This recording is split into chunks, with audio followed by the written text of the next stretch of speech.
Okay, all right. We're opening up our conference play on the road against a very tough opponent. They played very well last week, won on the road at Mississippi State in a hard-fought game. Found a way to win. That's a tough place to play.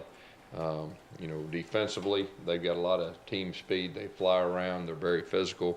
Offensively, they run the football. They got some receivers that can make one-on-one plays in space, and they can flat out run. Just on another note, from our end, Josh Holsey, he retore his ACL on Saturday. He is out for the year. That's a tough blow. He's an outstanding young man. Second time he's went through this. We're definitely feeling for him. Everyone else is day to day at this point. Also like to congratulate Jonathan Wallace on the AFCA Good Works team. One of our leaders. Been one of our leaders around here for a long time. It's always good to see good things happen to good people, and so that was also a positive with that. Question? Gus, you go through a physical camp and don't get many people hurt, and then the season starts and they see where they start. Yeah. Is frustration there? Yeah, the first 2 weeks, we've definitely been banged up. We've had some injuries, but you got to find a way to overcome it. And we're always talking to our team, about the next man up, about that number 2 or number 3 guy. You've got to be prepared when your team's called upon. And we're going to be counting on some young guys. The positive with that is you got a chance to grow and get better. We just need some young guys to step up and grow up pretty quick. Gus, can you talk about how Josh is handling this? Because I know he's looking forward to the season. Yeah. Plus, he is not redshirt. Is he going to try to come back? We're going to talk through all that. He got it fixed, or getting it fixed. So, but yeah, it's tough on him. He's one of our team leaders too, and I know a lot of his teammates are hurting for him. Not just on the field, but just the type of person he is. But he's still going to be a part of what we're doing. He's still going to be a leader. Like I said, he's an outstanding young man who represents us the right way. He was looking for a big year. So it sounds like he just hadn't made up his mind yet. We'll talk next week. He's struggling right now and just disappointed, but we'll do whatever's best for him. Guys, is he one of the guys with loss of value insurance? What's that? Is he one of the guys with loss of value insurance? I don't believe so. Guess is it the same ACL as 2013? I believe so.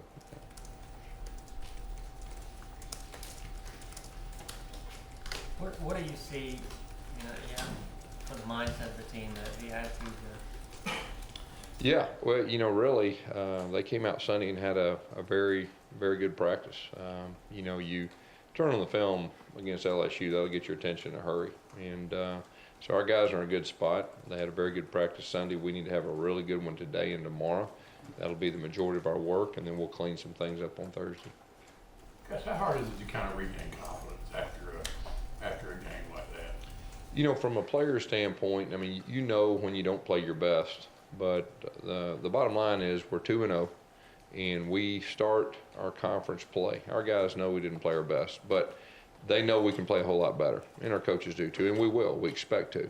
So that's behind us, and we're looking forward to going to LSU. And that's the way you look at it when you're in the moment. You're a coach or a player. That's behind you, and you look forward and you do everything you can to improve. Guys, when you're trying to figure out what's going on with Jeremy and the long throws, do you kind of interview him almost like a newspaper reporter? And what were you thinking? What were you seeing? What were you describe for me your decision making? I think it's all above with that, and I think the big thing from my standpoint, I got to do a better job of putting him in good situations, and it all works together. He's an extremely talented quarterback. He's going to play well. He's had a couple growing pains, but that's part of it. And the good thing is we're 2-0 going through some growing pains. So we've got a good plan for him moving forward, and he'll play better. Coach, the touchdown pass that Jeremy had to Melvin in the fourth, and then the pass to Peyton out in the flat in overtime. Do you see those as plays that he can build on that kind of restore a little bit of his confidence? Oh, there's no doubt, especially late in the game. And there was a short play late in the game, I believe, to Ricardo Lewis, and the corner was kind of setting on it, and he threw it over his head and threw it away. So those are really good plays. And down the stretch, he made some outstanding decisions, some outstanding throws. So he did a good job finishing that game.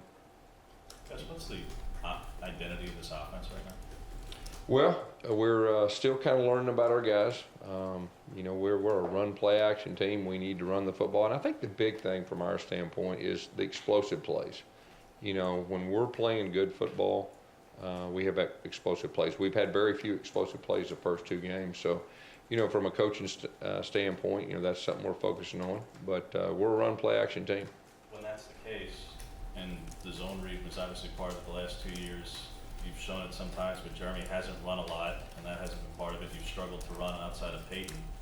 So if that's part of your identity and you're struggling with it, just how difficult has this been to understand why these struggles are happening? Well, it's about execution, and we will improve. There's no doubt about that. And you got to understand on the reads, sometimes they make a quarterback keep it, and sometimes they don't, and that's just part of it. And from a coaching standpoint, you got to know when and what to do. And so, like I said before, I think we got 7 or 8 new starters on offense. A lot of those new guys are playing new positions. We gathered good information the first 2 games. We expect this offense to be a good offense. We expect to improve, and that's what's going to happen. If Avery's unable to go Saturday, will you probably go with the same? It's possible. Robert Left's a guy too that's right there that has done some good things too. So we just really need to see how this week goes, see how guys are doing. But we do have some good options, we feel like. Did it cause some issues Saturday with so many guys playing different positions? I think communication. It's anytime you move people and you got guys that are playing beside each other the first time, there's always a little bit that you have to grow and get used to. But our assignments, for the most part, I think we're solid Saturday. We just need to finish some things. Javon Robinson was able to dress out, but why didn't he play Saturday? Well, he hurt his ankle, in that first game, and he practiced a little bit on Thursday, but he just wasn't ready to go. So he's day to day. Hopefully, he'll be ready this week. Are you going to play him Saturday, and at what point do you want to push him out there? Because it seems like he's pretty eager on the sideline to go to the game. Yeah. A lot of those guys are. It's just a matter of seeing how the game unfolds, but. Peyton has really stepped up. He'll be the first guy out there. But those other 3 running backs, there's a decent chance you'll see them on the field too. What is it about that Valley LSU, that whole atmosphere, that just makes it so difficult for opponents to win? And do you think it makes any kind of a difference that you guys are playing during the day as opposed to night? It's a tough place to play. They play extremely well at home. Traditionally, that's been the case. It's been a while, I think, since we've been there and won, and we've got to have a great week of practice, and we need to play well. We need to protect the football. We hadn't been doing a very good job of protecting the football, and I think that goes back to when you asked the identity question. When you turn the football over, and that really makes things a little bit gray. And we got to do a better job of doing that. Defensively, we just got to get off the field on 3rd downs. That's really our focus, as far as that goes. But playing a quality opponent, we're gonna have to go there and play well to win. But our guys understand that. Gus, the formations where you have Marcus Davis in the backfield kind of been a little more prevalent in the JSU game. Talk about what advantage you think that gives you. Well, anytime you can put your personnel and move them around, mixing them up, especially early in the season, it gives people some things to look at that you could possibly use later in the season. Jonathan Willis and Carl have been captains. Are you rotating that through, or is No, those are 2 captains. was that a team vote or a combination? Combination, yeah. Any reason why you haven't used the Wildcat yet, with the offense struggling the way it is? Just to spark We do have the Wildcat, but like I said, a bunch of new guys, been working it and handling the ball and all that, so you're worried a little bit about that issue, but we will use it before, the year's out. You almost wish you had an early bye week, considering you're still trying to figure out the identity of the offense. I don't think so. I think our coaches have a real good understanding after 2 games of, what we have and, what we need to improve on and all that. So, we'll take our schedule like it is. We just got to play well, this week. You guys have talked a lot about Jason Smith. The ball hasn't been in his hands much in the first 2 games.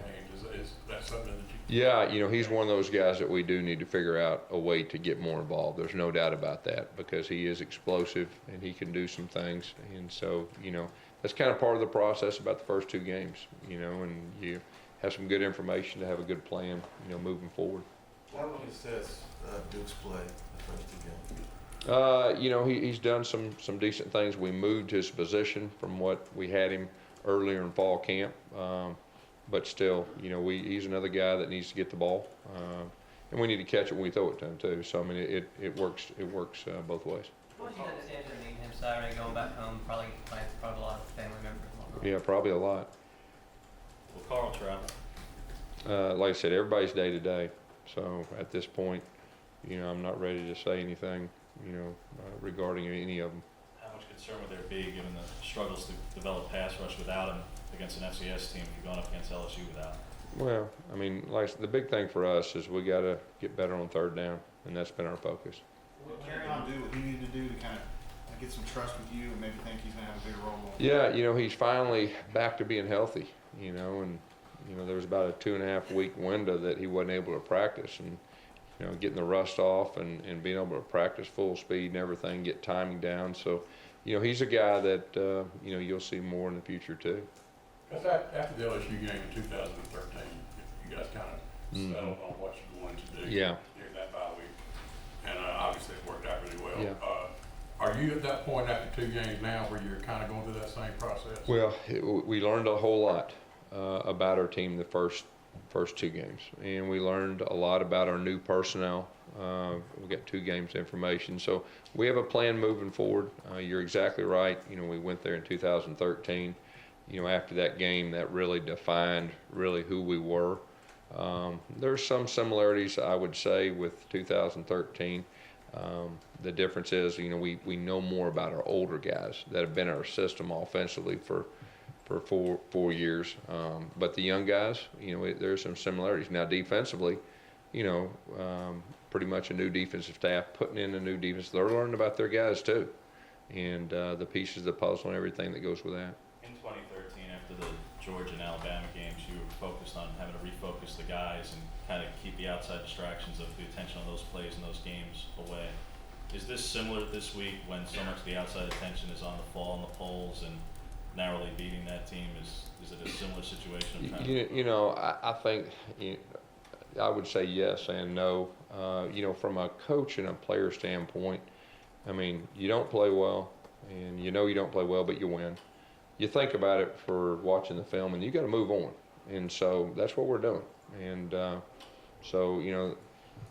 obviously the distractions are different in 2013 because of the way it was. But this is a close group, and they handled that adversity well. On the sideline, like I said, with the players and the coaches, and so I thought that was the positive to take away. What went into moving Duke more inside in the slot? How do you feel like? Well, that's a position that he played last year. Okay, and then of course in the spring we moved him to our X some, but he needs to know both. And those 3 seniors, we move them around anyway. Coach, when you're coming off of last Saturday and going into a game of this magnitude, how do you balance the line between ensuring that this team is fired up and focused, but guys stay within themselves on Saturday, don't try and do too much? I think that's part of coaching. You got to know the pulse of your team.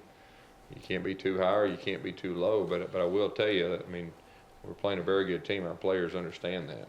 And, it's a conference opponent. It's the SEC opener. And, our guys will have a good week of practice. We'll be ready to play. Pretty confident of that. Yes, it is only 2 games, but what is your impression of the defense when you've allowed 400 yards in back-to-back games, much like the end of last year? You can't get off the field on third down, and you're having a hard time developing pass rush. These are the same problem. Yeah, well, James, like I said before, the big focus for us is third downs. If we'd got off the field a little bit better, third downs, early in the game, Saturday, and late in the game, the Saturday before, we'd feel a lot better. And like I said, I mean, we'll still learn his personnel, and they're still learning the defense. And, you look out there, I mean, I don't know, you count 4 and 5 true freshmen out there at one time. So, it's all of the above. Take 2 more. What about, how much has Brandon Harris, I know you don't have a lot of game film Mhm. from this season, but what can you see from his improvement from what you saw last year? Well, you can just watch him, on the game last Saturday, you can tell he's more confident. He was in a very tough spot last year at this time when he came in and started here, for his first start. He's a very good athlete. He's got a very good arm. He's a good quarterback, and you can tell he's more comfortable. Have you watched the Blake Countess targeting on film? Did it still look to you like a bang bang play? Did it still Yeah, it was a tough one. There's no doubt. It was a tough one. Was the feedback from the SEC guys basically that as soon as the runner gave up on the play and went down, that signals the end of it essentially? Was that? Yeah, it was a close one. All right, Coach, thank you.